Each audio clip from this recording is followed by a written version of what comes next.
you're supposed to. It's like poker's not really each other. Well, it's like Tiffany and I just Steph will look at me and go, fix that. I scared a whole classroom of fourth graders. It was really like a sweet. I don't know what I need to, but I want to do it when I need to. And it's like the nice class.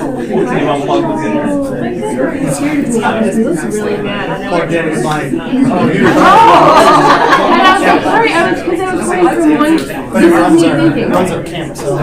Going from one activity to the next. I didn't have my transition. It's not a fire brimstone sermon tonight. And then she looked really mad. That's the second thing. Sorry. Behind closed doors. Yeah, I believe it. I did today.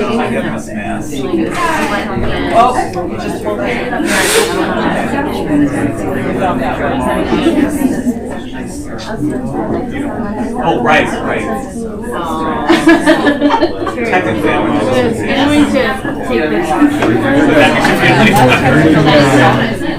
It's like a pole. So everyone were like,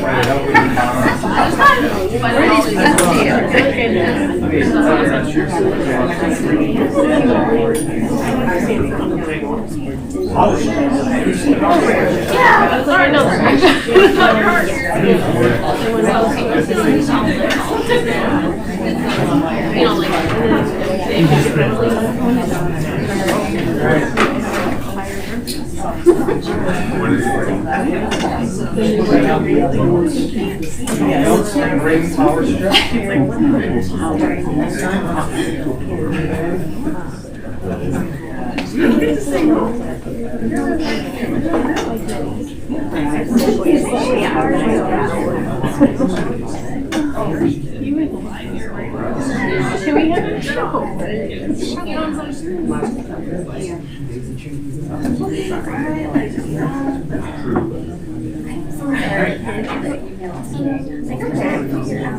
During parents' it makes me laugh. So then they start to do tried. So I'm glad you emailed him. And I'm glad that that's the question. Then I'll know how to do it. No, it might not have been. There was a go-between. It's a cat. It's a cat. Girl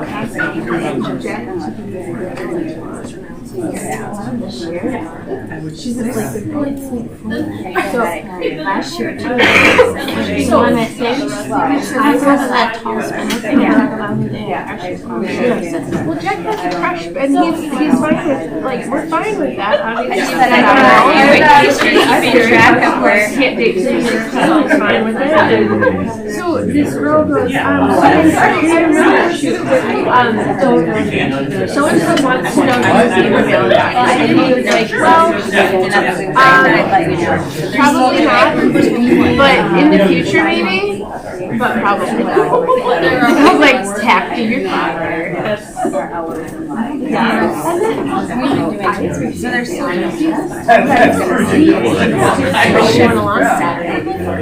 Different levels. I have somebody else.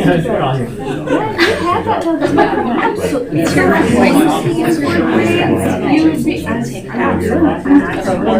Oh, he's like, nobody thinks you're a boy. I did. I use my camera. Are you bad? Well, you have to ask probably. Yeah, but that's not my answer. I did.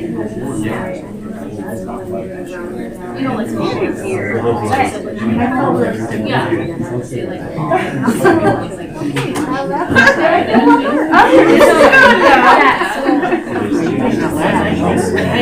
I'll be good first. I'll really try.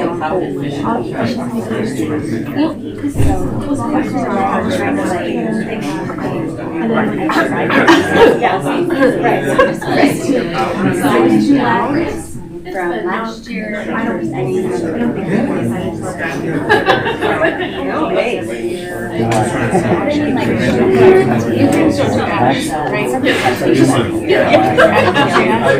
All right, we'll get started here, everybody.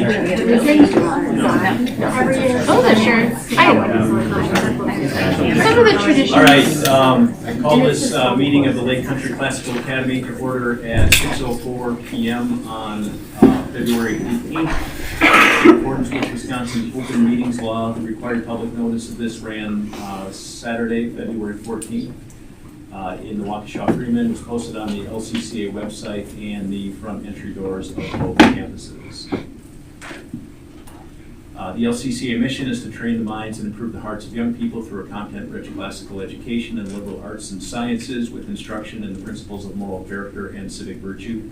Can you please rise and join me in reciting the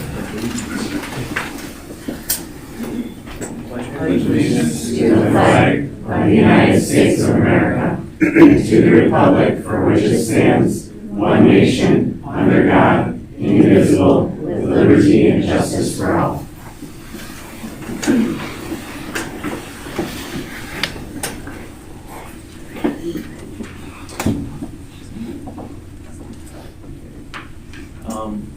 Let the roll show that all members are present with the exception of Skylar File.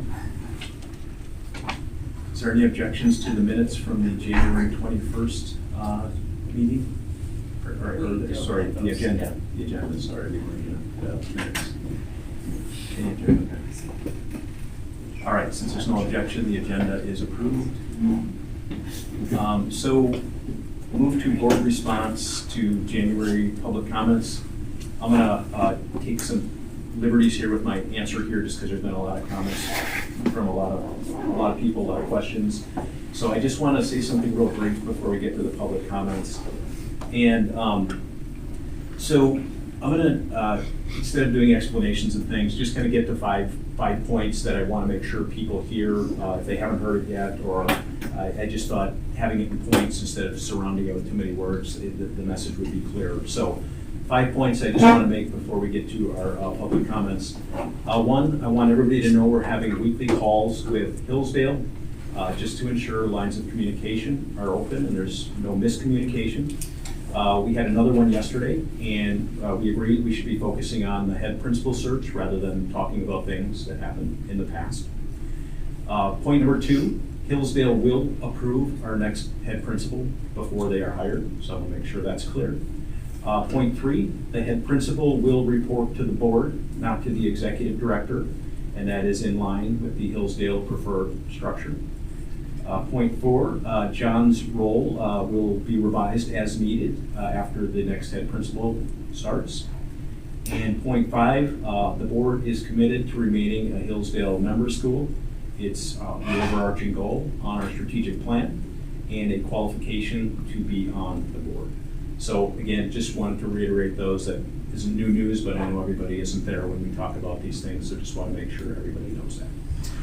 So with that, we'll open it up for public comments, and looks like we only have one. Mark, it's all yours. Good evening, everyone. When changes happen, people should ask questions and look for the facts. When questions are presented, I think it's reasonable to expect an honest, thoughtful response. 50 teachers and staff members raising concerns is not nothing. 40 parents in 3 days signing a letter showing concern and supporting teachers is not nothing. This is a large group of people in a short amount of time voicing their concern. Perception matters, and the ground level perception is that the board continues to hide information, which I appreciate Randy speaking to that end and kind of clearing some things up. And it's been a messy process that has hindered our Hillsdale relationship. Unequivocally, I will support LCCA's teachers and staff all day, every day. They have created the wonderful and special learning environment that our children enjoy. They encourage growth and development in our kids beyond the well-renowned academics.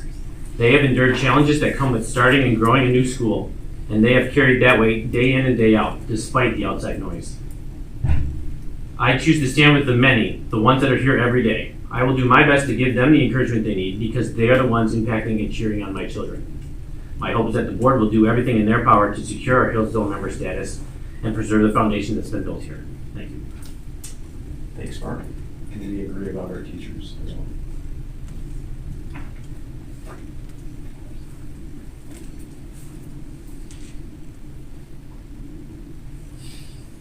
Is there something you wanted me to address, Mark? I saw that there was an agenda item that was previously posted that was not posted anymore, but You're talking about the no confidence. Yeah. vote. but I'm not, that's not my place. So. Okay. No, I just wanted to make sure that if you had a question or that it was answered. Okay. So we'll move to the president's report, and I have a number of items wanted to address here. So first of all, the head principal timeline. So that job, has been posted now. We've had 5 official applications, and probably I'd say a half dozen more people who called with, I have a candidate that I know is going to apply and put in a word for them. So it was only on weekend for a few days now. Kendra's posting here has posted it on LinkedIn, and it is, so we're starting to see some flow in there. So I think we'll have a good pool of candidates. In terms of the timeline, I came up with one because we needed to get started with this. We were talking with Hillsdale, so we can adjust this if needed. But my thought was collect applications through the first week of March, so that would give us 3 weeks with it fully posted everywhere. That we would then try and interview and narrow down our list of candidates to present to Hillsdale by March 31st, roughly. And they were good with these dates. We had talked to them, and then they from there could go ahead and interview the head principals. So our understanding of the process is we'll rank our final candidates, we'll send them to Hillsdale. They'll have take roughly a week, they said, to interview those candidates. So if the first one doesn't meet their preferences, then they'll move on to the second one. So it's 1 week for each candidate, just so you know it's not like a 6-week delay between each candidate to the point where you risk losing your candidates.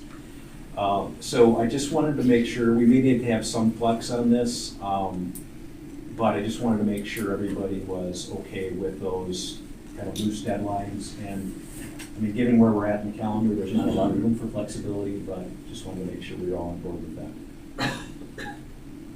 Hillsdale was good. Just so okay. As I said, we had 5 official applications submitted, and I'd say at least a half dozen more I've been told are coming. So I am encouraged so far that we'll have a nice pool of candidates to choose from, and then we'll talk a little bit about the process here with our resolution later in the agenda. Authorizer and licensing update. John, I saw I think that's in your report, so I will just bypass on that item here and let you talk about that later. Another item we had was board candidates. So we have one candidate that actually submitted his information for consideration for the board. On paper, I don't know him, but certainly seemed like a good candidate on paper. Had probably another half dozen people that have expressed interest in joining the board. So here's my initial thought on that is, and again, this is open for discussion here if you guys have other ideas, but my thought was, since we have these people that have expressed interest, that we gather these applications here over the next month, and then weed out anybody that maybe isn't a good fit, but narrow it down from there, and then talk to our candidates, and we try to talk to them and make sure they understand what they're signing up for here.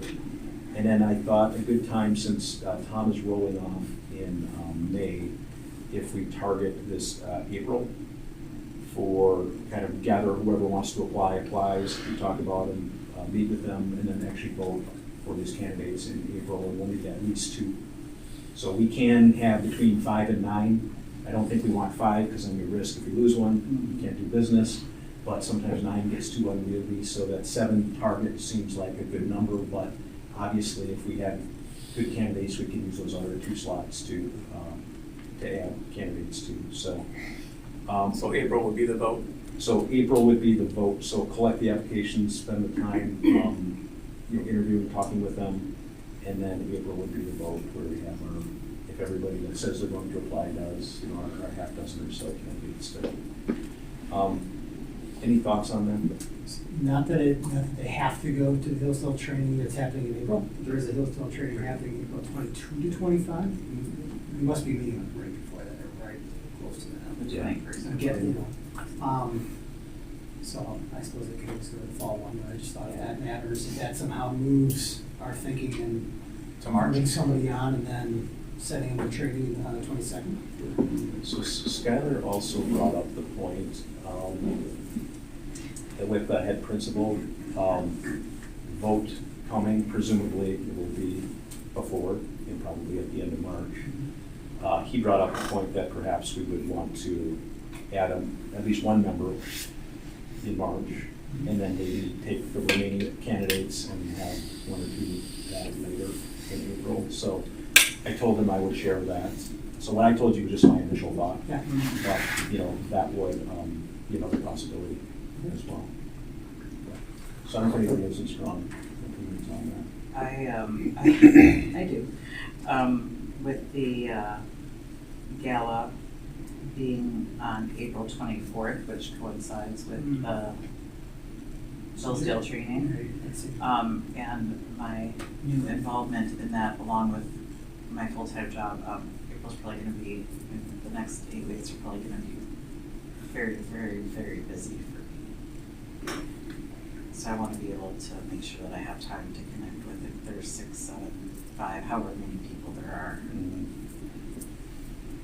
Myself as available as possible. So that would put us up to maybe, For the second one. oh, the second. You said we would do one. That was Skylar's Yeah, suggestion, I mean, if we so I did, just yeah. wanted to raise it. Well, there's a board meeting, there's the gala, that's going to basically, unless we could bump it to the last week of April. Not the board meeting, but the selection. So what do you guys think of the having the one in March at least, just saying whoever can apply before then apply, we'll have one slot and then we'll fill the rest in April or May? We're ready. Yeah. Yeah. We're ready, okay. So maybe I'll do that, I'll just kind of make sure that people who expressed interest, if they want to apply before, for March consideration, and then we'll do that and then add in April or May or whatever we decide after. Are we in agreement on adding 2? I think we're gonna have to add, Yeah. well, definitely by the time Tom's. I agree with that, I just want to make sure we're all on the same page. Yeah. Are you thinking the vetting process would be the same as in with past people? Yeah, Okay. yeah, I thought we, each have the opportunity to talk with them if we don't know them already. Right. And up to 2 board members could meet with a candidate? Okay, At the same time. right. I'm good. And one of our candidates happens to be sitting here, so if you don't know him, Jason.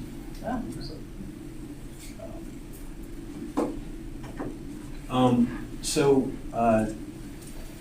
Matthew, you wanted to talk about just goals and the measurements for success for the executive director. So I just want to get your thoughts on timing and what you had in mind there. Absolutely. So my overall thought on John's position is that this is, originally John was going to be partnered with Margaret, and then Margaret's not. Now that we're hiring for a new principal, the expectation of the board is that John's position is short-term and that we're going to be transitioning back to a head principal type model. I want to try to use whatever time we get John for strategic purposes. And in my mind, some of the things we could really use is more money, a better public persona, and that would tie into then enrollment and pre-enrollment and stuff like that. So I'm wondering if, as we think about John's role and how we're going to be going through some changes here over the next couple of months, whether or not John is, whether or not you're amicable to, and what the perspective of the board would be on asking John to say, help us establish some metrics for fundraising. Like, in a month we think we can do this, in a month we think we can do that, and 2 months or 3 months. And to have you come back with some brilliant campaigns for, whether it be in social media or news articles or public events or whatever's going to help us to build up the reputation of LCCA. LCCA is a premier Hillsdale school here in southeast Wisconsin, and build up the idea of classical education in southeast Wisconsin, and really start to drum up some future students for us. Big campaigns. I like the idea of metrics. more delineating the KPIs for the job. I think that's really important right now. I mean, it's a little unique because we're not talking about a long-term Right. ongoing type deal. Right. So I think we can leverage a lot of John's strengths by asking him to bring us, accomplish some of those things. Also, the one campus. I think you're a great guy for this.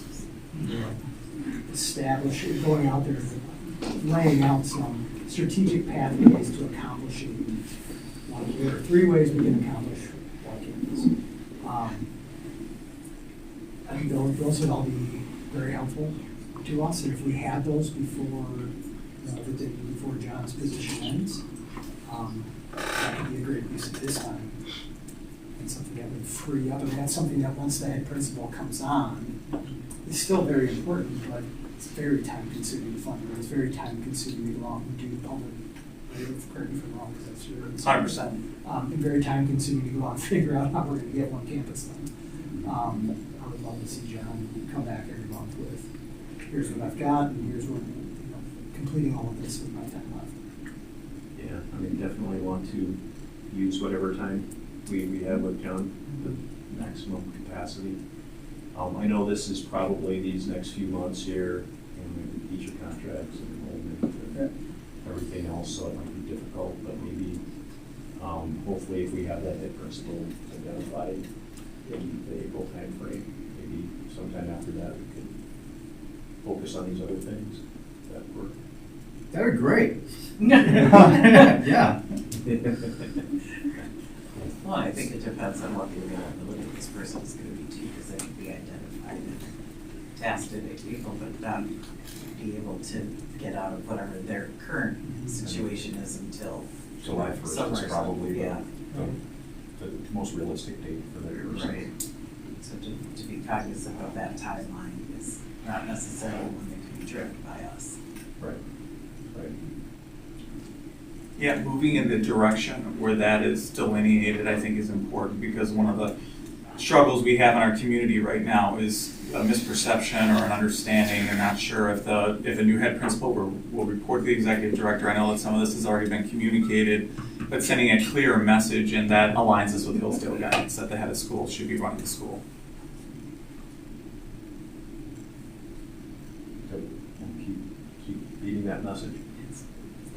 So in terms of that transition, so it sounds like what we're saying is that this is a matter, obviously, of who we hire and when they're available.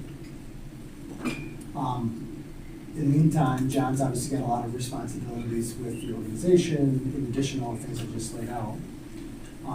What should the board's expectations be for you, John, next month?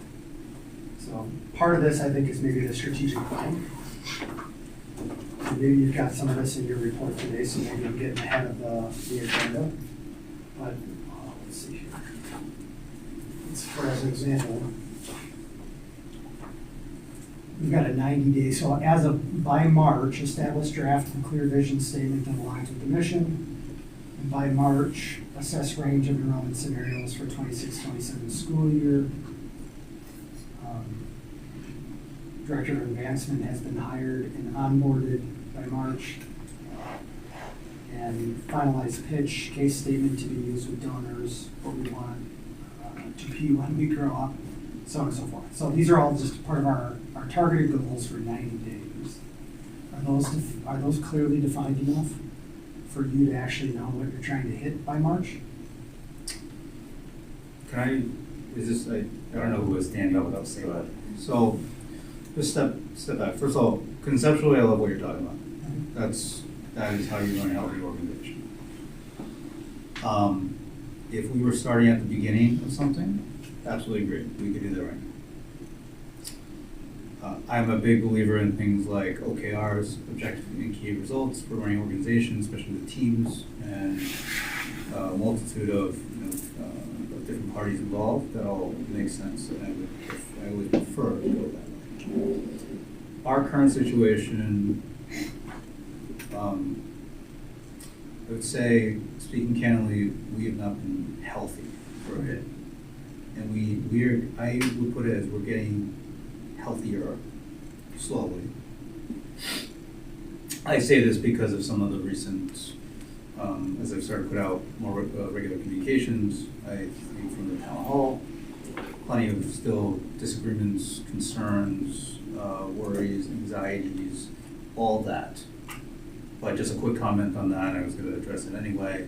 I think what I was encouraged by is that by the end of it, I believe that people were glad to be in a room together to hear different opinions. So I would put that as progress.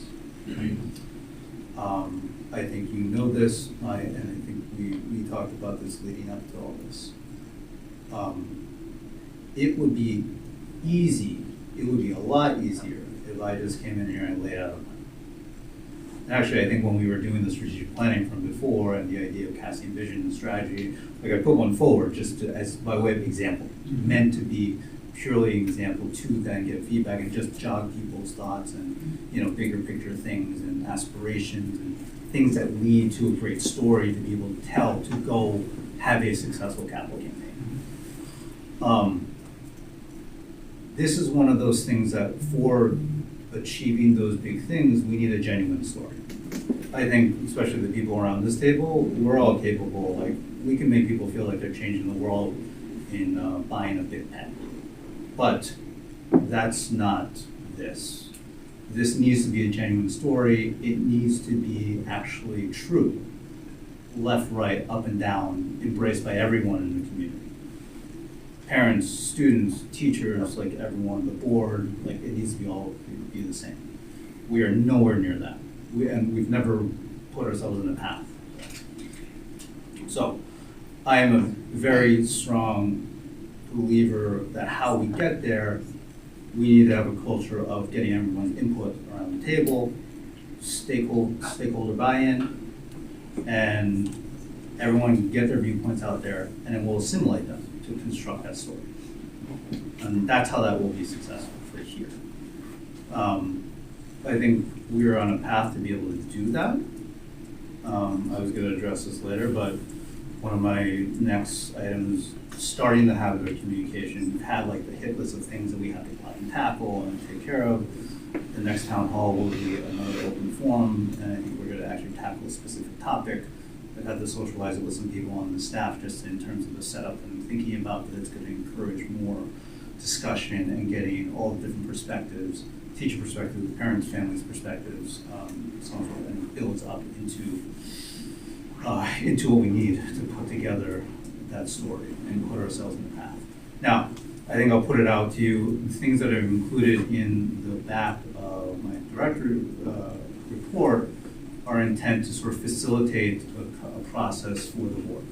I think the board, it's a challenge to operate within the Wisconsin Open Records Law. You can't, from my time on it, I know we always talked about it was difficult to function efficiently because, we can't just shoot emails back and forth and trade ideas that we would do in a private sector. So a lot of these considerations with respect to enrollment or status, or status about that, things that have happened historically, putting forth that information is to facilitate a conversation amongst the board to get to things that we've talked about in ends policies. Mission is clearly defined. That is defined by Hillsdale. We have that. We have every intention of keeping it and striving towards that. It's the issue of the methods. And how the methods are going to work for this board, depending on the ends policies, which in accordance with Hillsdale's guidance, is supposed to be set by the board. And that has been a challenge to get to. So I think those are necessary. If you, I'm happy to facilitate that in which way. So just to clarify, so my hearing, what you described, on our 90-day strategic plan, establishing a draft clear vision statement that aligns with the mission, assess range of enrollment scenarios, interview, hire, director advancement, finalize, and maybe not that one, maybe finalize pitch case statement to be used with donors. Like those three: establish draft of the vision, assess range of enrollment scenarios, and finalize pitch. Like it sounds like what you're doing is on track that by next board meeting you'll have those three. I don't know. It depends on how people, it depends on how the community reacts to things.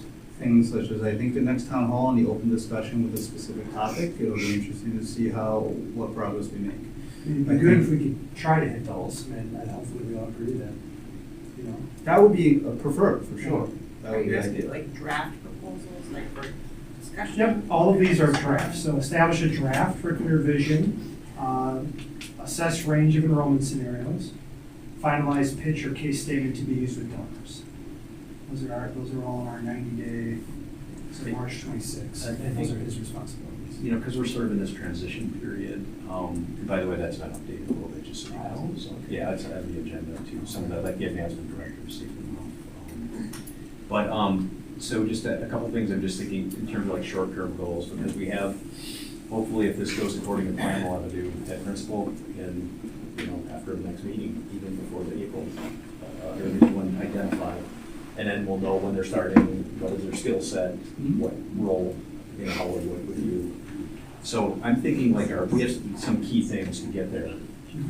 So one, licensing, obviously, that's a huge goal. We have to make sure we're properly licensed in place. I know you're gonna talk about that, we've been working on that. Number two is enrollment. And then the third thing would be faculty retention. And so I think those are the things like we need you to focus on. And we could come up with a number. You know, we'd like faculty retention to be at least as good as it's been in the past, and enrollment at least as good as it's been in the past or better. Have everybody licensed, ready to go by the time Margaret officially departs.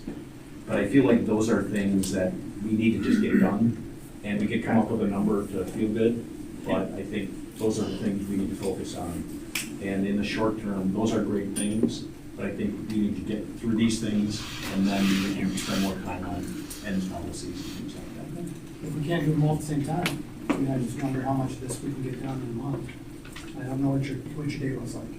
So then, I know we're relying on you for the feedback to say, let's get as much done as we can. I agree. The time that we have. Refine this as much as I want to see possible. progress. I want to keep coming to meetings and not getting something accomplished. So I realize it's new, but it's messy. It's an all-in type of, but and you're up to the challenge, which is why we hired you. So I'm just thinking that. I think it just depends on the board's perspective as to like who's opening first with what idea. So for example, like how do you want to set the target for even the size of the school? How do you want to think about what is, you know, let's pick a point, all right? Like let's say who's supposed to decide, pick an entry point, how you go about it. Who wants to pick, what do we think is supposed to be the size of the graduating class? And based on what? So the factors that can go in there is the scope of education, obviously informed by those curriculums, so on and so forth. What type of resourcing it takes to get there, right? And then other factors, well, does that fit within the community that we're talking about? Location of one campus and all that. Sure, but even just like, let's just talk about, just like put it on like the track of like, you know, what's the progress of, you know, we're 5 years in, it takes 12 years to get a graduating student that started in kindergarten, right? So we still got time to figuring things out and where things will be settled. But, you know, would you like me to propose it? Does the board want to socialize it amongst itself and think about what are those sort of outcomes? Is it in 5 years, we'd like a graduating class of 50 that have gone through a curriculum that's been executed in a certain way? There are 34 Hillsdale member schools in all different demographics. Those guidance is that the board governs, right? And they make decisions according to the fiduciary duty, which Kelso says is theirs. And because they know what their local community is. So the board kind of decides, like, given the type of community that we're in and who you're serving, and aligned with the mission, what are supposed to be the outcomes? So like, I'm happy, like, if you wanna put it on me to come up with suggested outcomes, happy to do that. No, as a way to facilitate things, or if you wanna talk amongst yourselves, because for the board to decide, how you want the entry point to work. Because then all those things flow through. We've got about, I've got 3 weeks of time to get to a proposed 26, 27 budget. So depending on how you want things to look, that can impact those things. Right, there's a big, if we're trying to say to ourselves, let's put ourselves on a 5-year time frame. Like, it's a different story if we're saying in 5 years we want to graduate in class of 25, or we want to graduate class of 50. And there's like different ways of getting there. And then it depends on how you want to make that decision. Like Hillsdale Academy, K through 12, 35 years of history, their graduating class is in 23 this year, right? So, but it's a local community, it's a smaller town, there's lots of different options for classical education. So there are all these things that factor in. We could sit here and say our demographic, there's something like 25,000 students within this local area. Like, well, arguably, like, shouldn't we be able to get 1,000 kids? Yeah, maybe. Again, I'm just throwing things out there as in, like, different ways of what are the vectors to approach as to what are the outcomes you want to defend. 100%. It sounds like, best practice, the board, your field sales needs to come up with whatever that target should be. And I'm a big proponent of having a target that we're aiming for. And not that we may or may not hit it, but we should shoot for something. So I love where your head's at. I don't know what the next step would be here in terms of myself or someone else coming up with that, us talking about it and voting on it. If you want to take a stab at it, so the thing is, like the thing I've learned, I probably put in 40 hours a week, and I can't believe what goes into this job. It's incredible, like just this whole licensing thing. It's just DPI, it works, the county, going back and forth. I'm just little things like that take hours and hours and hours. And then, we have so many other things going on, the gala, and then obviously there's addition of the head principal and interviewing and everything else, which I know you're going to be involved in with that. So, I think we continue on with this long-term strategic plan. I love that you want to keep getting things done, so we're not just sitting here talking about the same thing, because we've done way too much of that. There's been a lot of disruptions. But I think that after being now really involved in it, the practicalities are we need to kind of get through the next month or 2 months and do these things, get our enrollment the best we can, the best position, retain as many of our faculty as we can, get our licensing straightened out, have a successful search and find our new head principal, our board members we need to add. So there's a lot of things going on. So I think we should continue on with our strategic plan, but I love the ambition, but I'm just wondering if trying to commit to too much is going to be difficult or water down some of these other things we need to do well. So I could probably, in the meantime, we'll do research on that, though, and try to come up with what might be a reasonable range of graduating class numbers. I would love it if you do that. I just don't want to commit you. Okay. I already feel like I took with the principal interviews. I really appreciate that. So you're willing to do that. I think what would be helpful is just the white paper on what are some reasonable ranges? Right. Do we want the pros and cons of, and what resources it would take to have a graduating class of 50 in 5 years versus just 25, not unrealistic from a resource standpoint and for many other reasons, like having a range, and I think helping us understand rather than just zeroing in around one number. Sure. Would help on some of that stuff. Thank you, yeah, appreciate it. So the last item under the president's report is the no confidence letter that was submitted, and the board has all seen it. It was submitted electronically to you. So I'm going to stay out of the conversation, obviously. So I'll let you guys come and take it from here. So can I go? Sure. So I want to riff off something Matthew said. I'm concerned that we're at another meeting yet where we're not making decisions. It sounds like the gentleman earlier said, you know, this isn't nothing that this many people are stepping forward on the faculty side, on the parent side. And I'm worried that we're sending the message that we're just going to keep doing what we're doing and just got to trust us. And I think we're past that point. I think we've lost some credibility, and I think it's get backable, not a word. I think we can get back, but I think that we need to acknowledge this and acknowledge the fact that when we, it's almost like in my mind, there's like a marker of when the board decided to create the executive director position to now. A lot's happened. We've had a lot of feedback, and there's a lot of concern about the direction of the school vis-a-vis Hillsdale. And I'm going to say to the board what I've said to some of the parents that I've spoken to, and I know this might be redundant, but what I've told people who've asked me, I've been asked directly, do you think we should be at Hillsdale School, or are you on that train? What I have said is that the reason I'm part of this school is because of Hillsdale. That's the reason. Hillsdale is and must be our North Star, period. Now this is relevant. You might be thinking, well, yeah, we all think this, but we've had constituents in our community now saying, I don't know what the big deal is about Hillsdale. I don't know if we should be at Hillsdale School. So there is a percentage of our community that doesn't get it, doesn't value it, isn't sure, is questioning it.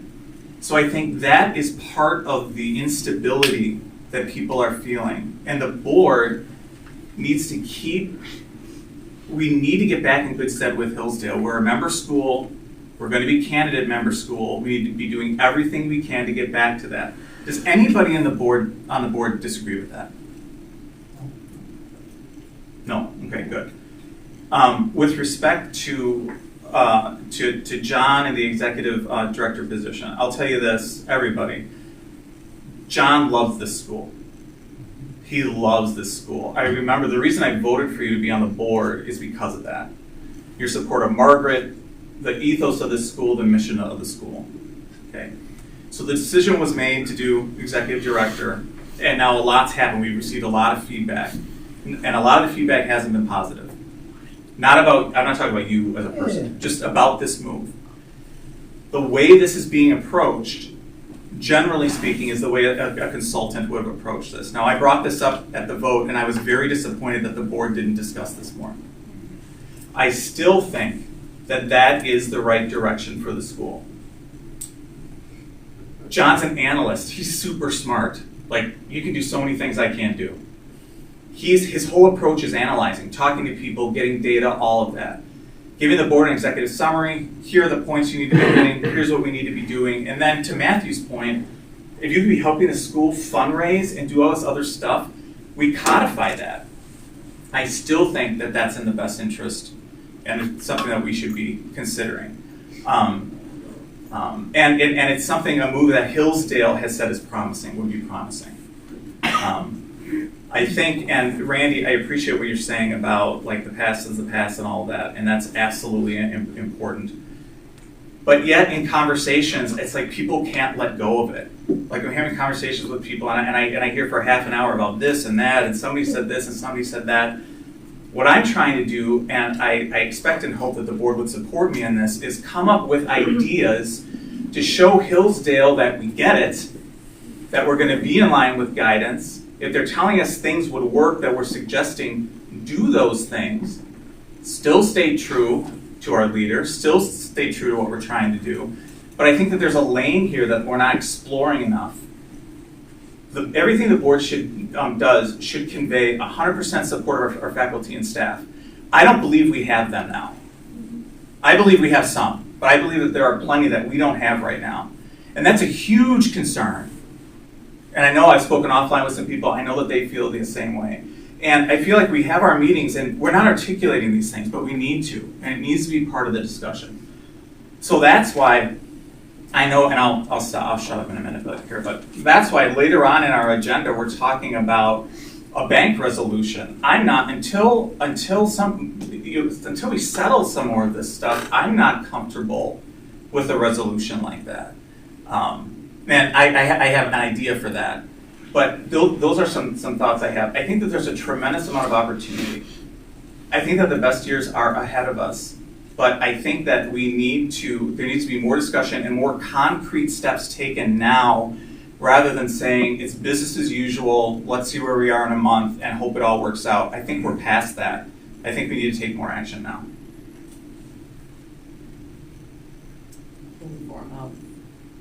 Well, that, like the idea that I just suggested, or talking about what are ways that we could recognize Hillsdale guidance now so we can move forward and be in better standing as a member school.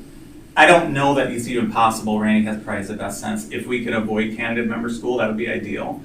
But if we can't, to show Hillsdale that we're on the train, that we're doing the right things. It sounds like they like the direction we're headed now from what you were saying, which is great. But I think that there's, in our community, one of the concerns has been there are still people who think that John's position is permanent. So by taking some of these steps like the consultant or something, it telegraphs to the community what we're saying here, but it also recognizes that since that vote to now, I mean, this is like, in management you do this all the time. You get data.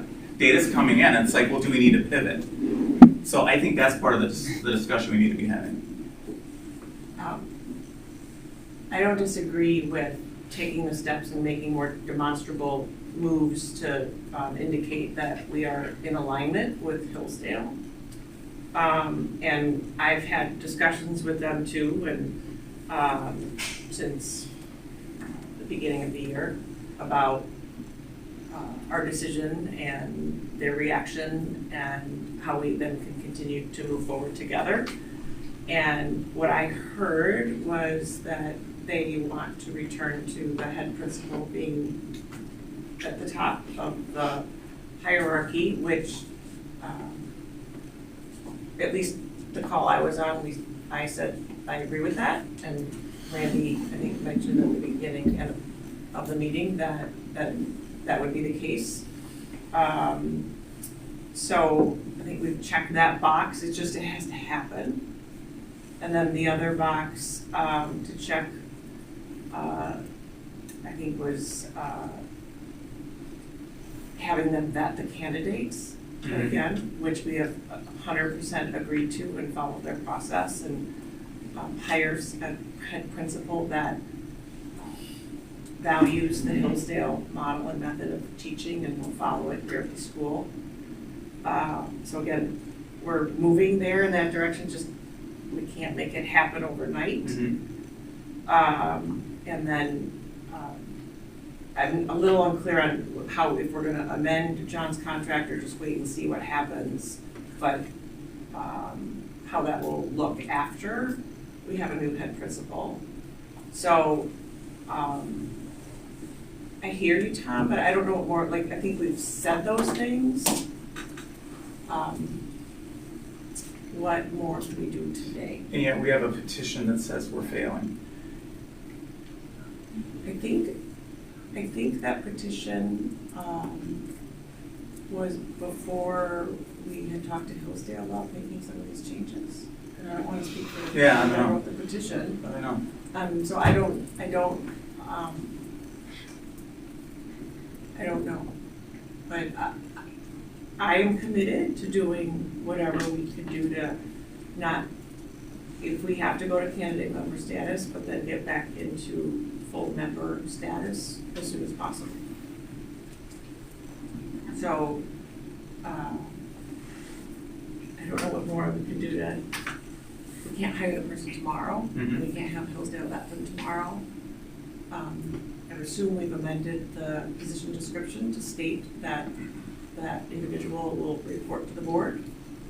We have? We didn't actually put it on there without Okay, them. we should. Okay, so It's never not. I think we should just explicitly say that, so there's no question about it going forward. I think that would be a good move to put that to all the areas where it's up there. So I'm open to other steps to take to move to show more for Hillsdale and the community that we are moving the same goal. We're moving towards that same goal. being the best LCS group there is. So it's frustrating that things aren't moving not fast. So I think we're aligned, but we're aligned. the I think- time is, I can't do anything to change the time.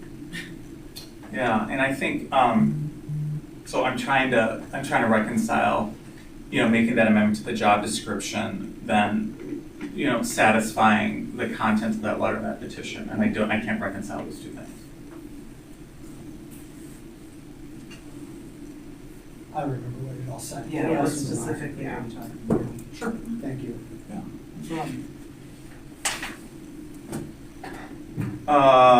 I'm cherry picking from it because it's a lot. Lack of trust between the LCCA board and a significant number of parents. If the board is to repair its relationship with Hillsdale faculty and staff and parents, there needs to be a change in board leadership. As a board, you are accountable for and you are in control of what happens here. You listened to a far smaller group of parents last fall, and it led to our current school leadership structure. You owe at least as much, if not more, attention to the far larger collection of teachers and parents who have signed these recent letters asking for Randy's removal. That was in the upfront. And then in the petition itself, we respectfully request that the board address this matter promptly and communicate clearly with families regarding next steps. And so where I'm coming from is a vote about Randy aside. Are we taking all the steps we can take right now? So I would put, oh, go ahead. I would just put forth that the town halls are addressing that. That the issue is a matter of trust. Trust is a matter of transparency. By amending the job description to be as transparent as possible with our intentions, so that in putting everything on, we are moving to a head principal running the school, right? And so I think that's a great practical step. I think the town halls, that, I don't know which of you came up with that idea, but I think that's every month you're doing those, right? Are they monthly? At least monthly, yeah. So I mean, no, I meant to, we're gonna get in the habit of it. Have they been successful so far? well, people have come, right? Well, So. that's good. But the bigger point is, that's transparent, it's accessible, it's transparent, it's above and beyond what's called and required of any board member or any executive director to do. I think it's appropriate. And of course, we are responding to all kinds of open records requests, so I mean, very transparent. If I could just comment on that real quick, just. Yeah. And so the point of success is obviously depends on what your measurement of that is. Firstly, obviously, invitation was the whole point of the communication I'm doing, and any of these things going forward, everyone is invited. This is like Right. communication is going out to everyone. The town hall is meant to be for everyone that can spend the time to attend, including the board. Would love it if I know there are rules and quorum and so on and so forth. So come and see for yourself. I think, speaking candidly, I didn't really know what to expect, given some of the other broader group get-togethers that we've tried. I will put it as, like I commented earlier, I thought at the end of it, people, like I said, there's plenty of concerns, there's still tensions, there's still questions, all understandable. I believe my read of the room, at the end of it, people were glad that they were in a room together with the opportunity to hear each other out. And I would call that a very good step. Because, look, the issues that we were talking about, the narratives that have been put forth, it's a small group, it's a loud voice, it's a so on and so forth. Well, frankly, we don't know. No one knows. And I'm not just one to sit there and just collect data endlessly, but the whole point actually with classical foundation is that we have to assess and then we create action. But the predicate for change is knowledge. So we have to get the knowledge first, and we don't know it. People can have views, and we can state them, and we can make proclamations and best guesses, but we don't know. I would say at the end of those town halls, I think people I think people stayed afterwards. I saw just, again, this is just visual observation, but people of different opinions were socializing with each other, which I would think is healthy. I was happy to see that. In the face of, yes, there was, plenty of disagreements and plenty of points made and plenty of litigating things, and that's all fine. That's the whole purpose of doing it. Let's get it out there. And I'm going to continue to do that. I mean, and I'd like to add one thing too, that in that letter that you just read, it said that the board action last fall was due to a small group of vocal parents. I don't think that's an accurate depiction of the action that this board took. So that in and of itself is an inaccurate statement of what is happening, or what had From your happened. perspective. Because their perspective is different. Their perspective is that, I mean, I'm assuming, as many people that we all heard from at the beginning too, assumed that this was all about Turning Point. And I know from being a board member and being in closed session and discussions that we had about issues that were unresolvable with the head of school, it has nothing to do with any external parents or Turning Point or any issue other than issues with the head of school. So I think that, I don't think that's a perception. I think that is a fact. So if you restrict it to TPUSA, I understand what you're saying. No, what I'm saying is, you're a board member. Everyone sitting at this board should know the truth as to why the board took the action that they did. So do you agree with that statement, that it was a bunch of loud parents that made us do that? So you're talking about TPUSA. I didn't see a reference to that in this letter, though. All I'm saying is that the perspective of the people who wrote this letter is not that. But I don't think in this letter they referenced TPUSA. No, they didn't. I'm saying what you read, and I tried to jot down as quickly because I don't have the copy in front of me, that the board's action that we took was listening to a small faction of families last fall. So what action? Caused us to take this action and then create this kerfuffle or whatever it may be. I'm saying, that's still very inaccurate and not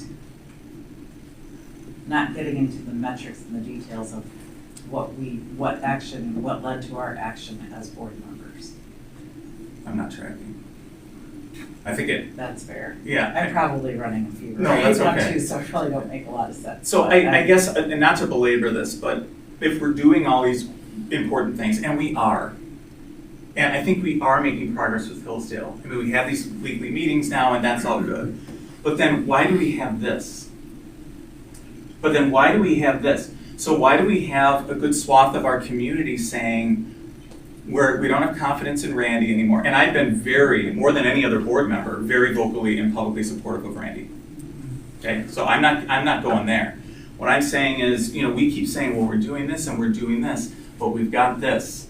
So there is a loss of trust and confidence and equity that this board has. And I just think we need to reconcile that against the moves we're making to make sure that we're doing everything and not squelching ideas, making sure we're discussing the ideas and taking as many steps as we can in the shortest amount of time, because the onus of this situation is on this governing body, it's not on Hillsdale.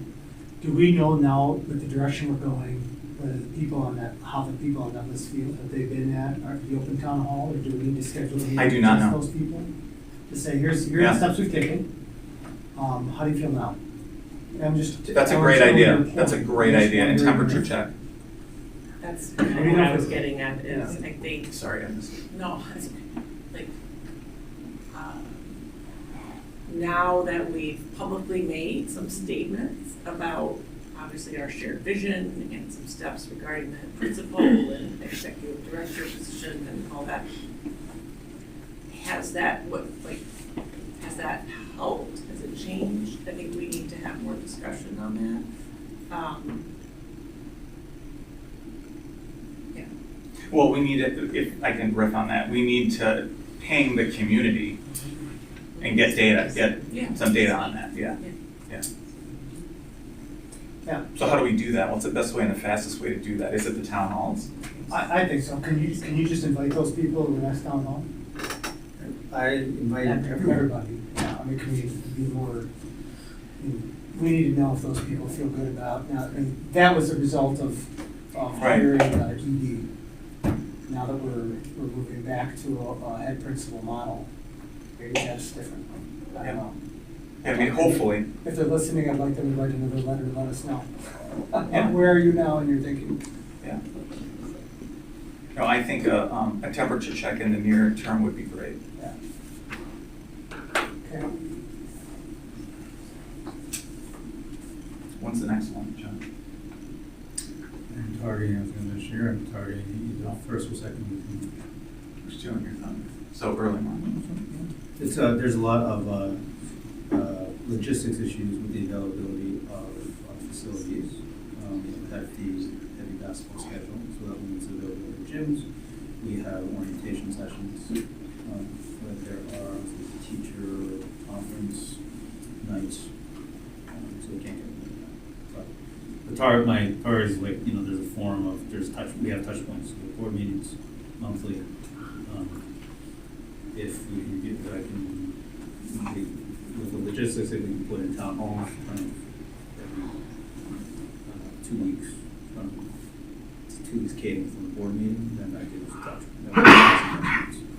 And I believe that the more touch points that we have, in addition to like real-time updates that I've been sending out on all important matters that are evolving, I think people will feel heard and be up there and informed. Great. Yeah, and I think just between now and the next meeting, we need to show something demonstrable. We need to show that we're progressing. Or the issue's gonna get forced, it's gonna have to. Can you give me How do you show that? Well, like feedback from the community. If we can, if we're regaining traction with the community, that's great. But there can't be a disconnect. We're sitting here kind of singing our praises. We're doing this, but if the community's like, yeah, but we've got all these issues, we can't just turn a blind eye to it. I know you agree with that. Like, we can't be Pollyanna about this. I just think that there needs to be more urgency, and I think this is a really important conversation. I think it's really helpful. I will add that in the conversations I've been privy to with Hillsdale, they have been extremely supportive in saying, we want to get behind this school, we like this school, we love this school, we want the school to endure, and all of that. So for our whole community, I want you to hear that. And that is, I'm sure, because they're seeing some movement that they like. So I don't want to be totally one-sided either, but those are my thoughts.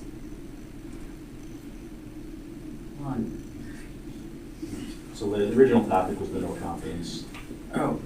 So if you want to wrap that discussion up, obviously I have to recuse myself on that. So. Well, didn't we take a vote on this last time? Wasn't there an agenda item? Yeah, we actually voted on this once. No, but I'm saying this is a second request. So I think that's why it's coming up now. Oh, Last one was faculty, this one was parents. Well, it hasn't changed how I feel. I mean, to your point too, Tom, in trying to do Commons lifting of what you're doing, what everyone is doing, you gotta give it a little time to get some traction too. And I was very adamant at the last vote that no more changes need to occur right now. We need to steady the ship, get all the paddles going in the same direction, and I still feel that way today. I'm not one to make any changes right now because there's so much going on that we need to let things take hold and shape and form. And so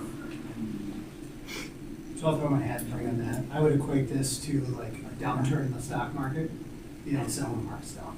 Like we're in a situation where we're still mid-cycle. Not with Francis though. It's always up at Francis. We're strike that from the record. No. But the point, the bigger point I'm trying to make is that we're mid-cycle. We shouldn't be adjusting major moves mid-cycle. That's number one. Number two, I have the utmost confidence in Randy's ability to lead this board through this. I've been on the board since last July, not that long. A lot of you, I think all of you have more history with Randy than I do. Okay, I've only known him since last July. However, we've been through horrible stuff, and it's a very difficult thing to lead through the chaos that we've all been through.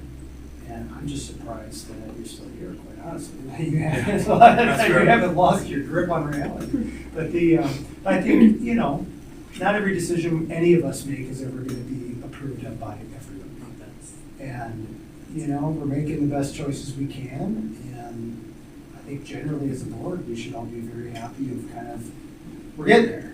And I feel like I see some light at the end of the tunnel. I'm glad we're going to be going back to a model that Hillsdale's very happy with. I'm glad that we're going to get some of the things we want in the head principle that we feel like maybe we didn't have before. And I feel like we're going to be in a better place coming out the backside of this, and I don't want to quit now. So I think Randy's the guy to continue to lead the board in the meantime. Well, he may feel differently. I don't know. You've been at the tip of the spear, so I'm taking the broad forces.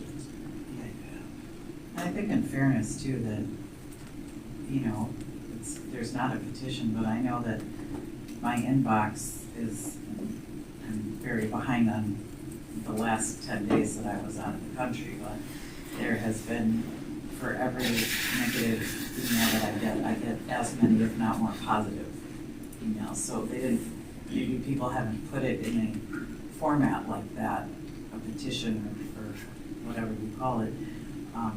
But I think we're kind of like America right now. It's really divided.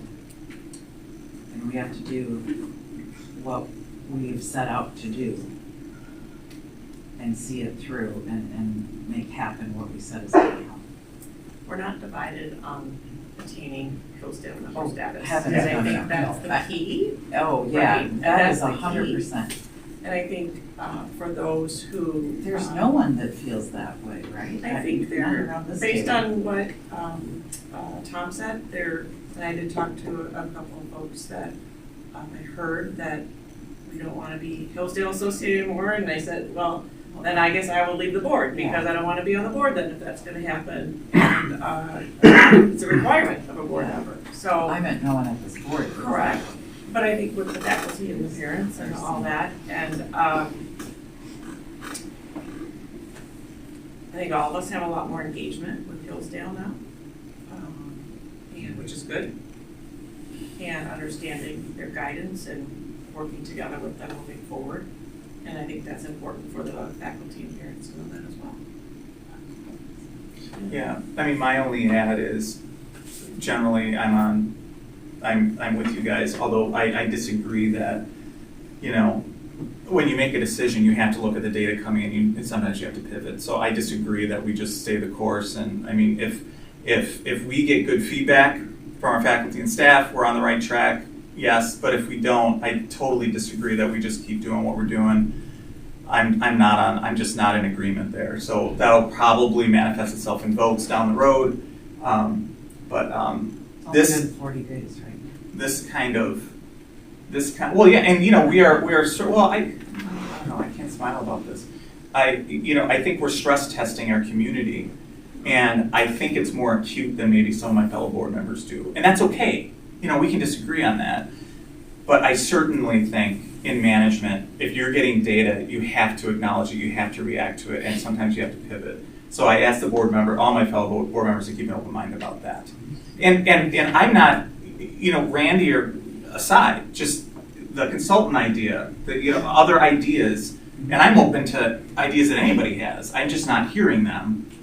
But you know, even with this letter, updating this letter for the job description, you know, there's going to be verbiage in there that's going to be updated that talks about it reports to the board. Is there going to be verbiage in there about what happens with our executive director when they're hired? Not in the job Probably description. Not in the job description. That'd be kind of the the persons, right? But Doesn't address the executive director in the job description. okay, but in interviews, Yeah. that our whole scenario will be addressed. So that's certainly good. You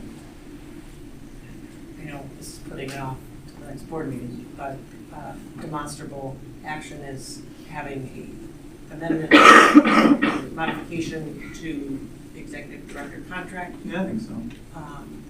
So that will show that there will be changes made. We don't know what the role will look like afterwards, but we can say, Yeah, we can have something Yeah. next time. Yeah. Makes sense. So let me just jump in here and add a few things. So as far as the demonstrable evidence, Hillsdale last week gave us 3 assignments, which we completed. And then this week, I know you weren't on the call this week, but they gave us 2 more. One was to add the reports of the principal in the job description. And then the other one was what Ellen just talked about. Great. So we have then at the end of every call saying, what do we need to do to give you confidence? And they gave us those things. And after this last one, they did say, once those are complete, we'll look at crafting something for the community. So.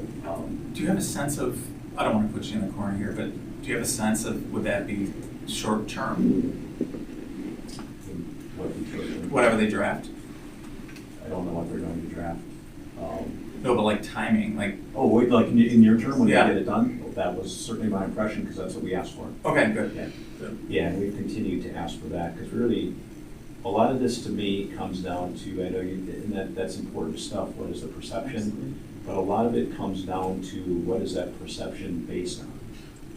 And like when I hear some things like that people believe are true, and like when you say if you survey people, I get a good cross-section of messages from people.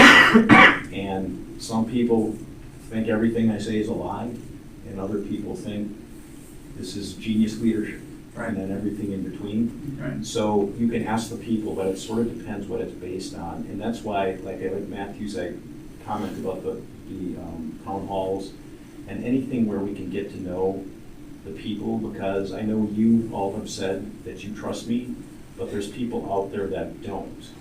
And I think a lot of it is based on information when I hear it that isn't completely accurate.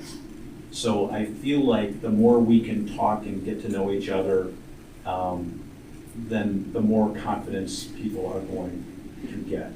So I think a lot of you could go ask, and I know there's people out here that are probably going to say everything you say is just a lie. But if we can build that confidence, because it wasn't a lie. None of the things I have said are lies, but they're perceived that way. So that's why I feel like we can build that confidence, and that's why that means a lot.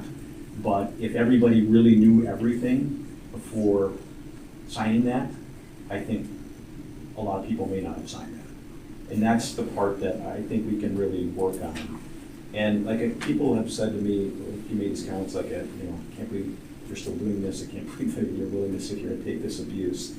But a couple of reasons, I say a couple of principles I've tried to incorporate in my life is one, assume positive intent. And I truly believe that everybody that signed that is doing it because they believe it is the right thing. And I know, and I'll even say I admire, even though it's asking for my removal, the work and effort that went into doing that, because I know they've organized to get signatures, I know they've organized meetings, I know they've called people, and that's a lot of work. And somebody doesn't put in that work unless they really believe they're doing the right thing. And then the other thing I really try and always do is put myself in the shoes of others. And if I believe all the things that I hear about me, I wouldn't have any confidence in me either. Seriously, like the things I hear. So a lot of it's just things that are maybe taken out of context, or maybe just kind of information changes along the way. And so that's why I think when I look at that, if I truly felt those people knew me and still felt that way, I'd happily walk away, but I feel like it's based on information that isn't complete. And that's where I think we can make a lot of progress, and I think we can earn the trust of the community over time. Can we keep this on the agenda for the foreseeable future, just so we can be checking back on progress and what we're hearing? I think it's important dialogue. This meeting. No, but talking about our community and how people are responding to these changes, because you know, I get your 40-day argument, but then it's 50 days, then it's 60 days, and we have to keep our finger on the pulse of this. We have to get our arms around this. So I think it's just an important thing to be used as a touchstone in meetings, come back to. So maybe a practical way to do that, right? Is we're inviting everyone in our community to continue to communicate with the board, which they do through email, a lot of do that, and then come to the town halls. Yeah. It's great guys. John and generally Randy, right, are great guys to receive all of that and then bring those updates to the board and say, hey, we had a town hall and here's kind of what Right. it's trending. And we have a survey, do we have a survey going out? Remind me when that is. There will be surveys, the topic and the construct. What's the timeline, or what's the fielding? Like a month, do you have a month in mind? I intend to have multiple surveys before spring break. Okay. For specific purposes.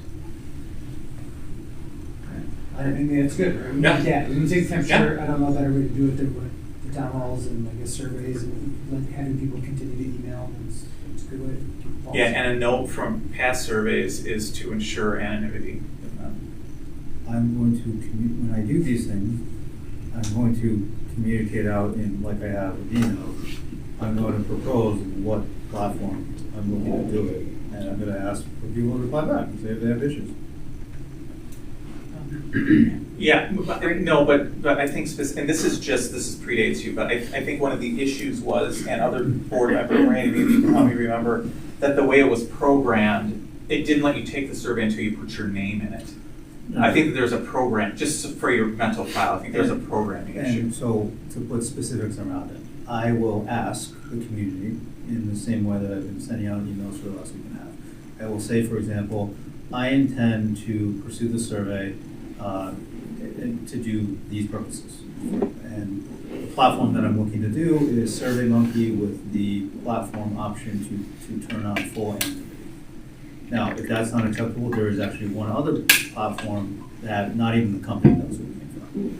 But something like a SurveyMonkey, where you turn on that feature, it's the most user-friendly, and you can do analytics.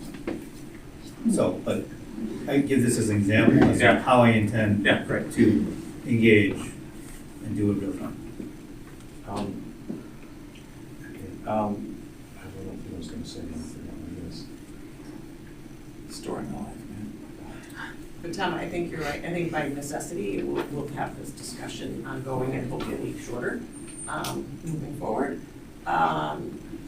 as part of a way to increase our transparency, communication, and trust, for sure. I think it well said. I think too, Tom, it's been 40 or 45 days, but if all goes well, we could have our next meet or two in 45 days. True. So it's sort of a new chapter. Right. So we do have that.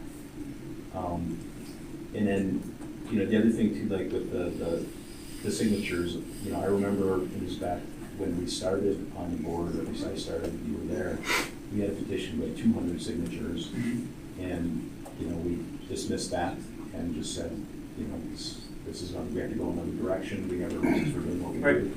So, I think we have to keep that in mind as well, too, as in that case, we had 200 signatures and we chose not to do anything with it.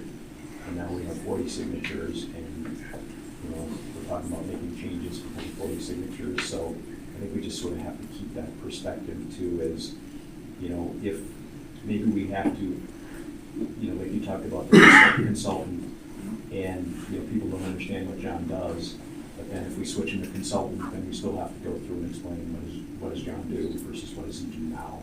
So I think of it as like our education of the public, or letting them spend time with us and get to know us and better explain what we're doing and do it more concisely and repetitively, whatever we need to do, rather than changing what we do because of what people are seeing. Is maybe if we feel like we're doing the right thing, what I think we do is change their perception of what we're doing.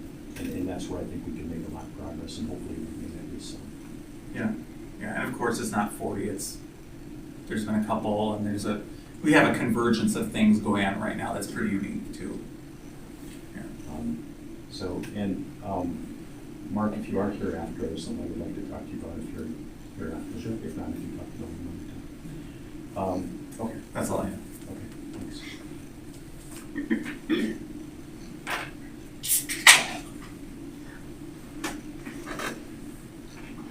All right, John, next step is the executive director report. You all have it, or do you project it? Got it. Well, do you want to project it for the? It's fine. I had it on. I don't know. I'll probably just want to sleep.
Oh.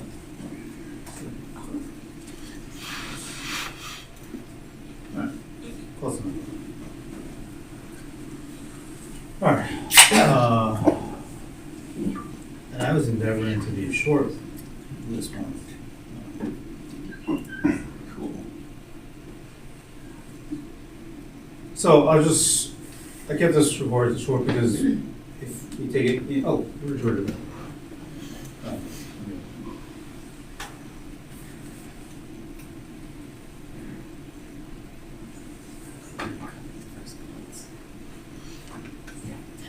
Yeah. Can I give you even shorter? Yeah. All right. I'll just run through this because in conjunction with the communications that I've done over the last week and a half, which all the board members are copied as well as all the community and staff, we kind of take those as a package, and a lot of this has been gone over a lot of things and have the updates of any sort of real-time evolving situations. But just to run through them as a matter of summary, okay, Hillsdale status we've discussed. I would just note that I do have conversations with them tomorrow and Friday as their various committees just wanted to speak with me, and if there's anything meaningful to update, I'll include it in an update like I've been updating on any real-time situation. Next thing, big focus, the DPI licensure status.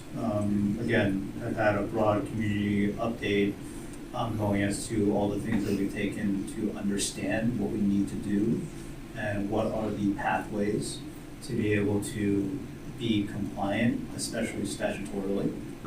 And we have a line of sight to statutory compliance, just as a matter of summary for the things that I've sent out. And that includes effectively for the licensing component to engage an outside CISA resource. CISA is an organization to which ultimately there are 12 CISA organizations within the state of Wisconsin, state funded, and they provide resources to charter schools. We have used, LCCA has used CISA resourcing for a variety of things over the last 5 years, and including, in a small part, the finance area, which is continuing to leverage them as a resource and pay for on a contract basis. And evidently, we can do so for this compliance element. So we owe a response to the county executive's office, well, rather the board owes the county executive's office a response by Friday. We are prepared, given the conversation that we've had with DPI, with Works as the facilitator to the county executive office, and with CISA, as to the components that will go into that response to outline the actions to which we're taking to be in compliance. As a matter of timing for this initial response, we will outline the things that we understand, the the ability to outsource the compliance elements. And then we also say that in understanding how things work and the steps, and we have to coordinate with various people.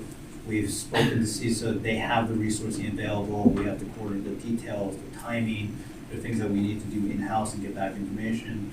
So we'll set the timing expectation to then give them a further update ahead of March 20th, in which that's Margaret's last day on campus. And also ahead of the next board meeting, because ultimately I think there will be resolutions that need to be passed by the board as it relates to things that need to be done for our compliance path.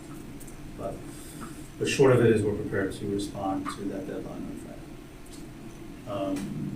Head principal search we've talked about. I do want to reiterate, and I believe that this is understood by the board, but I do want to reiterate that it's important that we incorporate elements that allow both the community as in parents and families to have input, and as well as faculty and staff. I went over that in my last report last month as some ideas. So I just ask that for you guys to keep that in mind as you're moving through the process. I just wanted to summarize again. We talked about this: the communication focus, sending out real-time updates as to all key situations. The DPI licensing says was an important one, just given a lot of questions and frankly a lot of the things that we as an institution learned along the way, and it was important to get those things out and understood.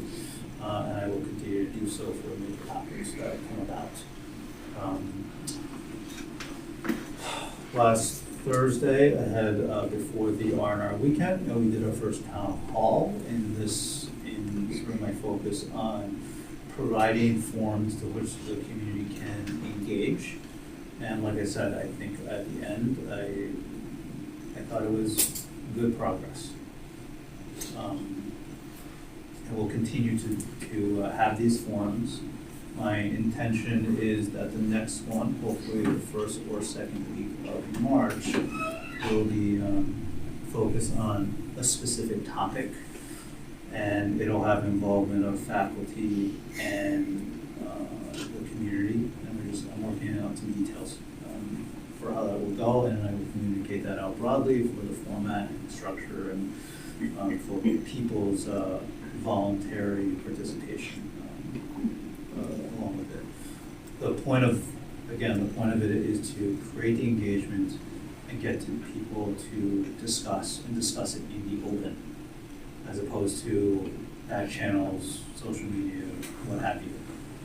This community is an incredibly strong one, it's an incredibly passionate one, and we need to focus that passion together, get all the opinions out there, and this is what this is for.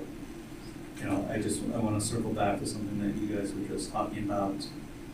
Yes, this community is being pressure tested, but there is plenty of argument to be said that this community has been pressure tested for years, not just the last 45 days or so.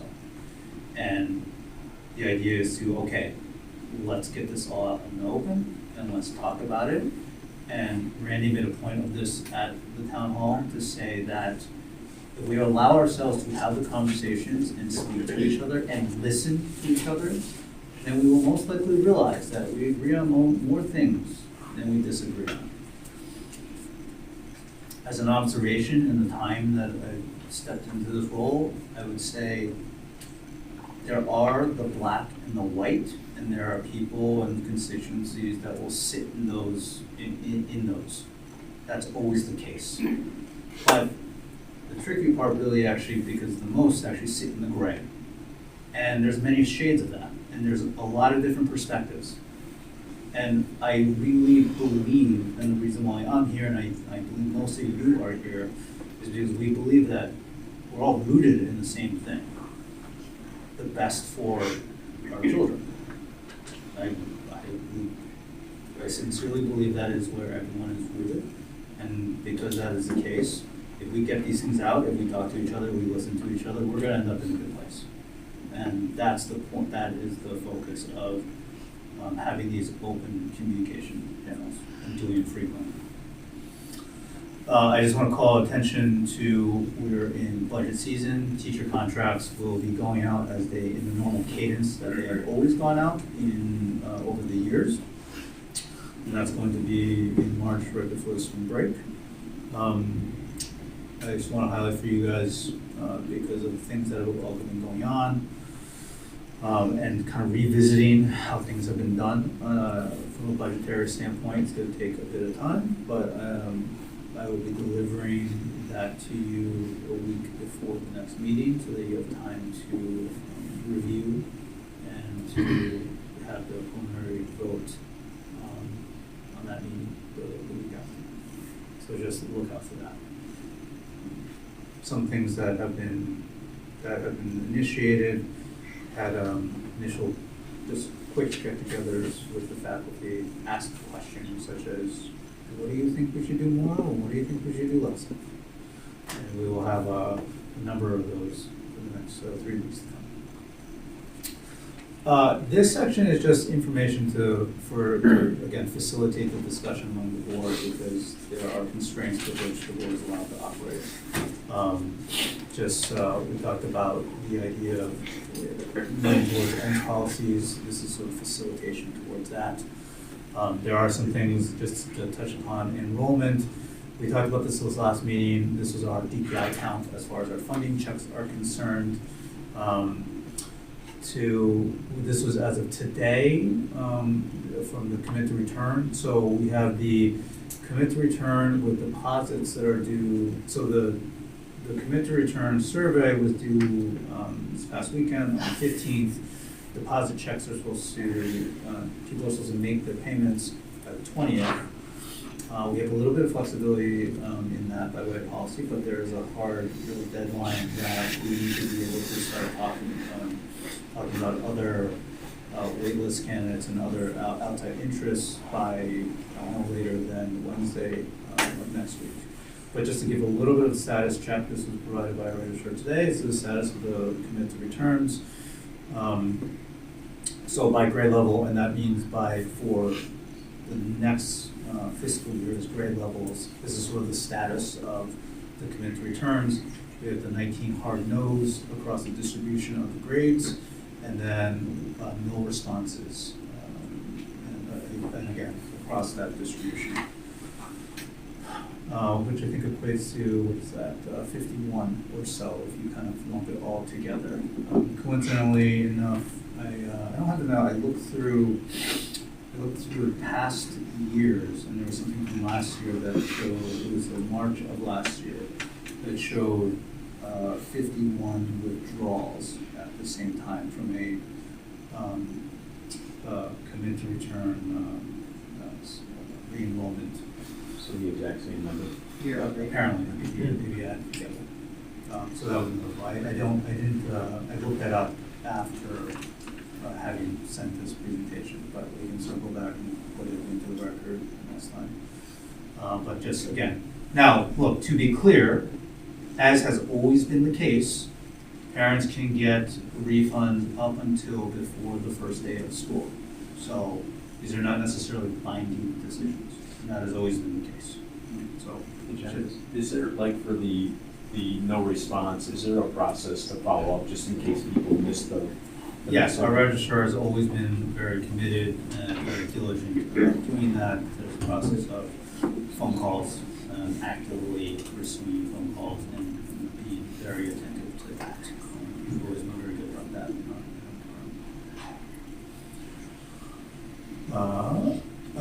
These are things, again, goes towards, I think you're thinking about strategic planning. I think Matthew, some things just to consider that are notable. Last month, I put up a chart to just kind of showcase how on top of each other we are, which is notable. I thought this was also important for you guys to understand. This is a look at our overall capacity from sections of grades and how things look across from the K through 12, just to understand how this fits. And this is sized for the physical capacity that we currently have. So it's not just about the end number. Technically, we have capacity for 601, but you have to consider how the respective sections work across the grades. Thought that could be useful, informative. And again, this was comparing where we ended up on PPI count versus our total capacity.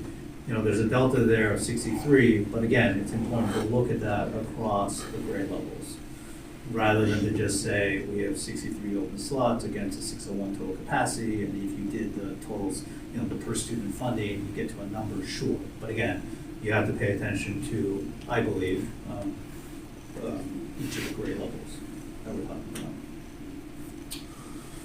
about. I put this up here. This was in response to last month's. I included in the report something that had been discussed widely out there for a while, implied in attrition/retention statistics for our enrollment over the years, and that information, again, I said I hadn't embedded it, but it's something that had been discussed, and I thought it best to just put it out there. But that one was derived from a parent initiative to look at yearbooks.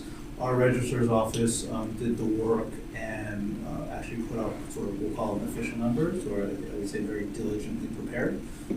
This is their raw file, so just as a follow-up to that, I thought it was important to put up what we've done in-house. So, you know, take a look at that, and you know, again, I think it should be something that's a point of information for as you think about what are the end policies to which the school should move towards. Were these similar to the estimates then and compared to? Yeah, the reconciliation. Which estimates? The ones from last month that you showed. They are, I think it depends on what you want to look at. I leave that to people to kind of look at the numbers. What are you looking at? Like, was there anything salient in terms of reconciling the two that popped for you? I think when I look at this, and both this one, the estimate previously, I think it's important to know. And again, I want to be clear, I think as you all know, in my time as the board, I would always ask the question towards, why are we talking about this? If we're talking about this, that means someone thinks it's important and it's potentially a problem. But why is this a problem? So I always view it as this is important to, you know, in fairness to all, to leadership, administration, so on and so forth. If we're going to talk about them, then we should understand why we are and what is a problem or not. I think notable to this, there's a number of dynamics. You know, we have physical capacity constraints. Yes, by number, we have a total capacity of 601. But you have to be mindful as to how that breaks down per grade. In the upper school, people are stacked up against each other. You know, teachers share classrooms, they share desks, they're moving every which way. There's a lot of challenges there. There's a lot of things that fuel the absolute necessity to do it on campus and to make sure that we size it appropriately. I think there are a lot of narratives out there, right? A common one that has been talked about for years and is talked about within the entire Hillsdale network is there's an 8th grade melt. People make decisions. I think at least notable to me, both from the parent initiative to try to put together some numbers, and then this one, there's notable movement even starting in 5th grade. So you have 5th, you have 6th, you have 7th, you have 8th, you have 9th.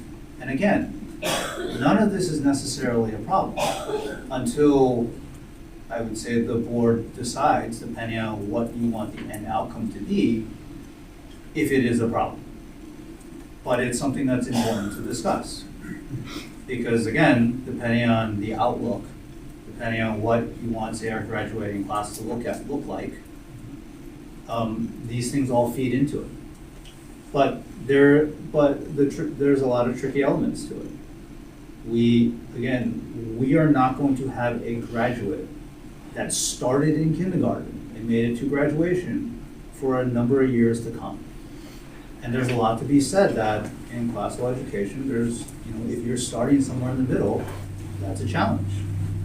And there are different viewpoints as to who desires for their child to start in the middle and continue on. And there's many different merits that are involved in that. So, again, I didn't put these things up there to necessarily proclaim or declare that anything is a problem. But it is something that needs to be considered to decide, depending on what are the outcomes that you as a board decide that we as a school should be, whether or not it is an issue. And then how to kind of make those decisions as to what we want these things to look like. So John, could part of this, I think the answer is yes, so I'm just thinking out loud, but some of this is maybe that we're not educating the people enough coming in to know what they're signing up for, and that's why these numbers are so high. Do you think that could be part of the issue? Potentially. I would say one thing, our staff is on top of things, and everyone loves the school, wants to see it succeed. Internally, there's an initiative going on there to speak more as to what is involved in the curriculum, what are the subject matters in the classes, and what they represent. We have looked at other Hillsdale member schools and what they have, say, put out on their website to educate people. And we have an effort to produce something similar, but for us. So I think, as with all things, education is always helpful. That of course plays into it.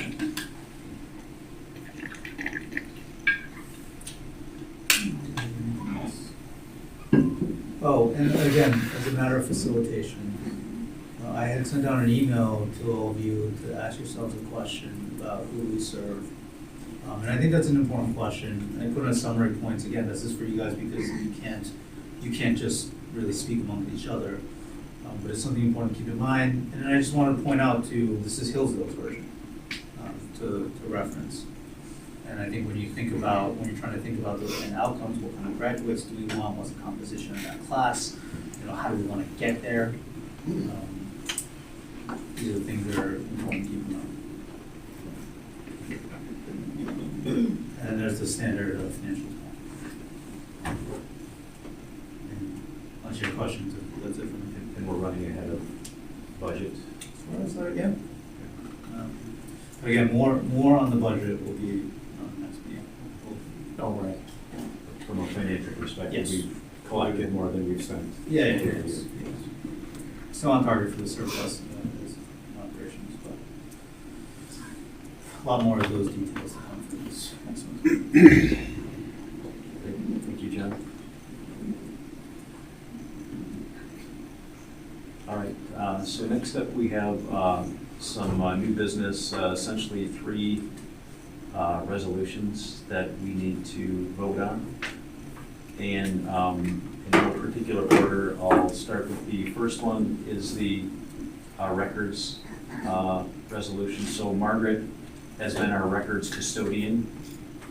So when people call in for open records requests, Margaret was the one that handled that, made sure it was taken care of and delivered. So obviously, since she is leaving, we need to replace her in that role. So John had talked to Dr. Wozniak, who has access to the system already, but Dr. Wozniak agreed to take over those duties. So our first resolution was to change the record custodian from Margaret to Dr. Wozniak. So would someone like to make a motion to do that? So moved. Second? Second. Any discussion? The motion is to make Dr. Wozniak our new records custodian. All in favor, say aye. Aye. Opposed, nay. Okay, motion carries.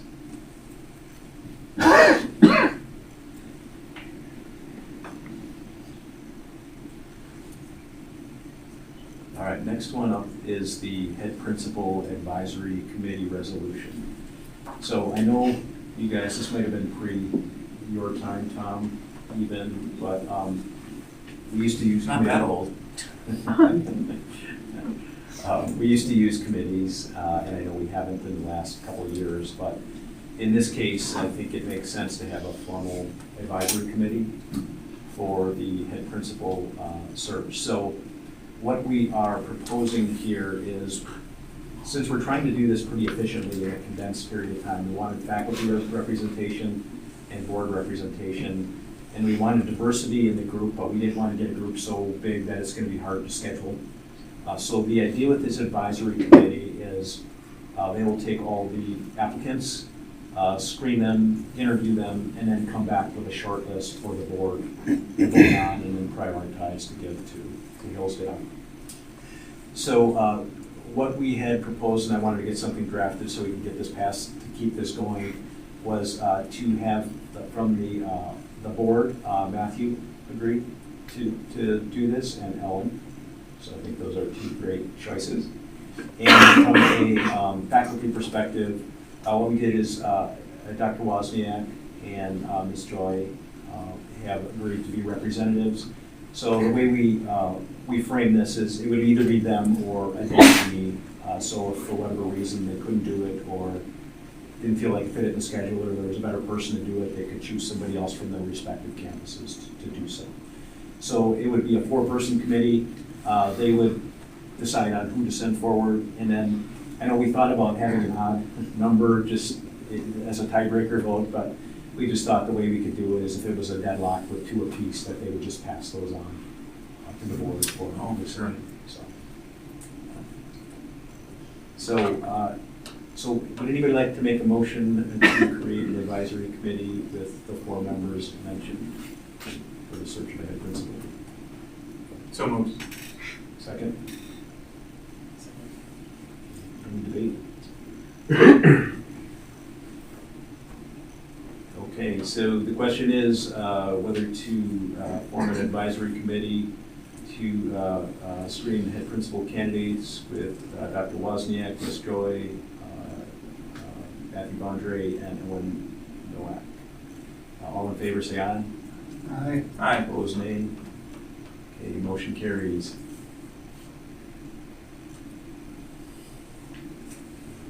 Then bank resolution. Ellen, do you want to explain this one? Yeah, we currently have Margaret as a signator to all of our accounts at Waukesha State Bank, and also is authorized to talk to them about transacting business and so forth. Obviously, that needs to be changed. I'm not sure who else is also a signator. Scott. Oh, Scott. Okay. And as drafted, it adds John Wu to do such transactions. Obviously, we would have to make another change once we have a new head principal to do that. So leave it as drafted. It would be visiting this in a certain number of months.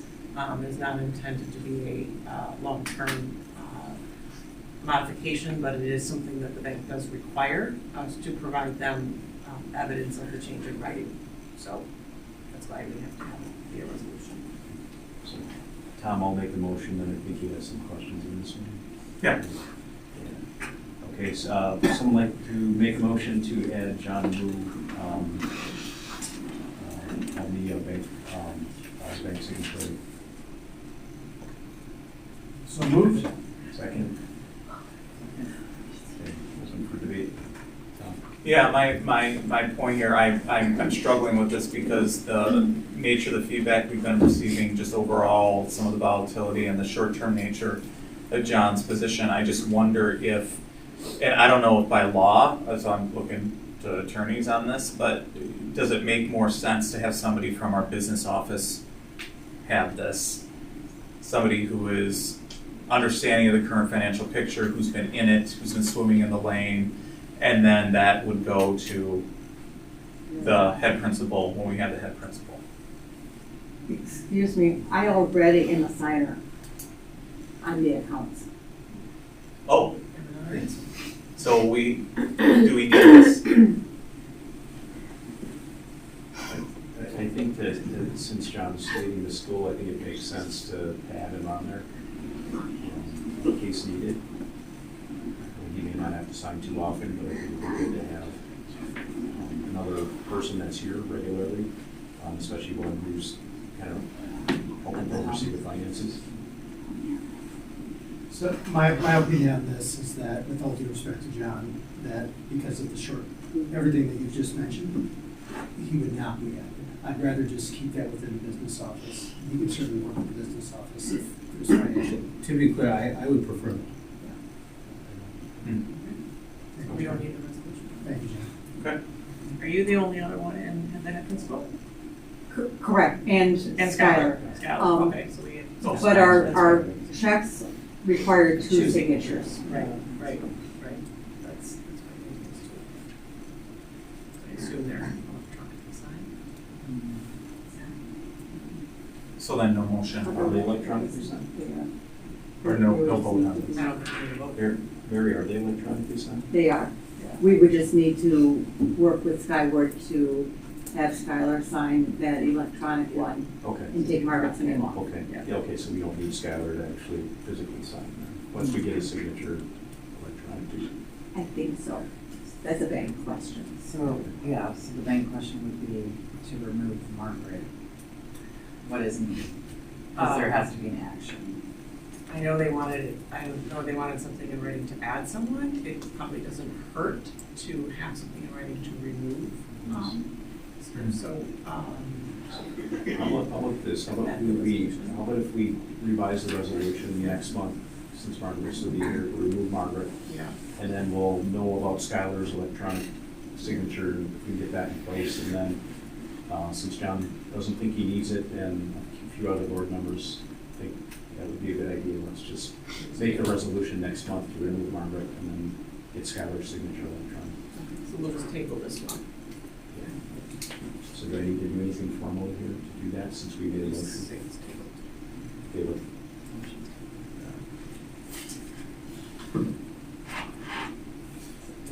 So Matthew had actually gone over the strategic plan, talked about that, so I'm actually going to skip that. I did take off, just so you know, everybody knows, Matthew was reading an older version. I did take off the advancement director position, because that is the slot that John, we filled with John's position, and then incorporated that into his role. So that was taken off.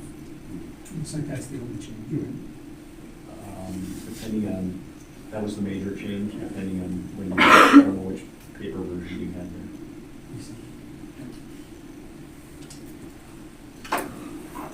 And then just to go over our to-dos, just to make sure, these are just things that aren't strategic items, but just so we don't forget them, short-term things.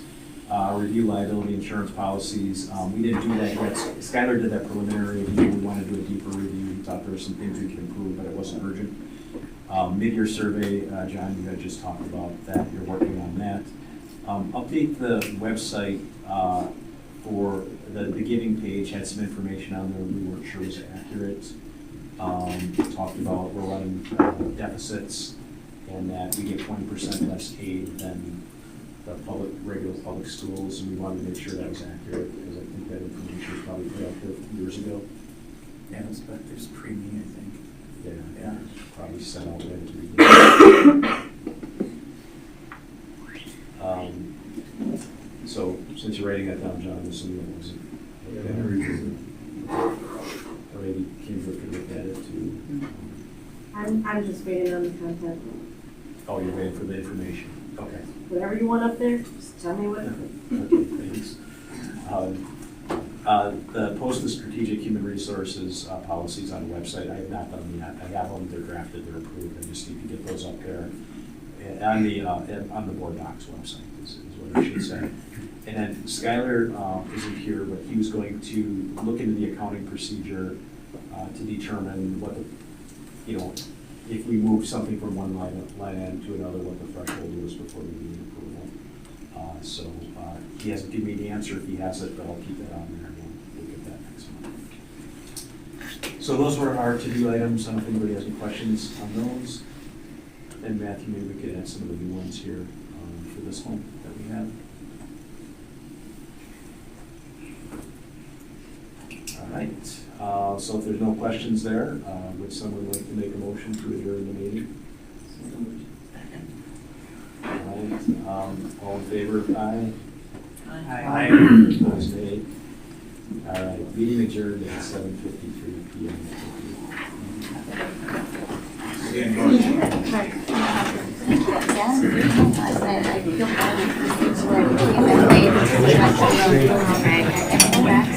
That's all she wrote. Really nice, cool. So then we people want to look now? Oh, that's cool. They don't. James. No, they just call it. Yeah.